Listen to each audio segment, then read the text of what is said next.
আলাইকুম ভাইয়া। ওয়ালাইকুম আসসালাম। ভাই আপনার কিছু প্রশ্ন করতে চাই ভাইয়া। অবশ্যই করতে পারেন। তো আপনি তো দেখতে মনে হইতেছে অনেক দিন ধরে সৌদি আরব আছেন জি, ভাইয়া। অনেক বছর ধরে সৌদি আরব থাকি। তো আপনার সৌদি আরব কত বছর হয়েছে ভাইয়া? সৌদি আরব অলমোস্ট আমার 18 বছর শেষ।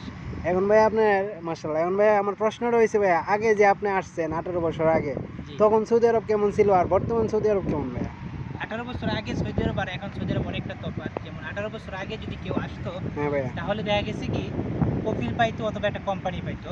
কোম্পানির মাধ্যমে কাজ পাইতো অথবা কফিলের মাধ্যমে কাজ পাইতো। হ্যাঁ, হ্যাঁ। এখন যে যে জেনারেশন এখন যারা নতুন আসতেছে জি ভাইয়া। মানে ওরা আসার পর দেখা যাচ্ছে কফিলে পাইতেছে না, কোম্পানি পাইতেছে না, হুম। এবং কি এদেশে থাকার জন্য যে একটা পারমিট লাগে আকামা, সেই আকামাটা পাইতেছে না, আকামার নাম্বারটা পাইতেছে না এখন বর্তমানে।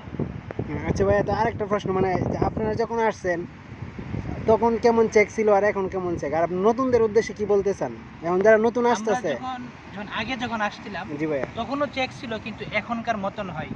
কারণ আগে তো মানে সবারই মোটামুটি একটা কফিল অথবা কোম্পানির আকামা থাকতো। হ্যাঁ, হ্যাঁ। এখন বর্তমানে বেশিরভাগ লোকের আকামাই থাকে না। হ্যাঁ ভাইয়া। আর এখন মানে অনেক চেক চলে, হ্যাঁ। মানে বিশেষ করে অবৈধ লোকরা এখন সৌদি আরবে থাকতে দিতেছে না। তো ভাইয়া, এখন যারা আসতেছে বর্তমানে, এরা মানে এই যে সৌদি আরব আসার পরে ওদের ভালো দিকটা কি হইতাছে আর খারাপ দিকটা কি? এরা কেমন বিপদের সম্মুখীন হইতাছে বা কাজকর্ম নিয়ে এরা কেমন ভুগতাছে?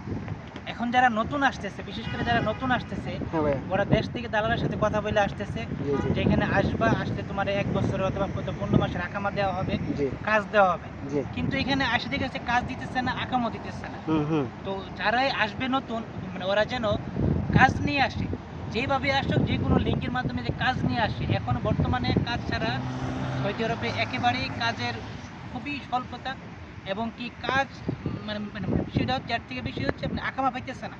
তো যারা আকামা পায় না তাদেরকে কাজও দেয় না। তারপর আকামা এবং কাজ দুটো মানে জি, জি। দুটোটা যখন শিওর হবেন তারপরে সৌদি আরবে আসবেন। ধন্যবাদ ভাই এত সুন্দর পরামর্শ দেওয়ার থ্যাংক ইউ জন্য সো ভাই। মাচ।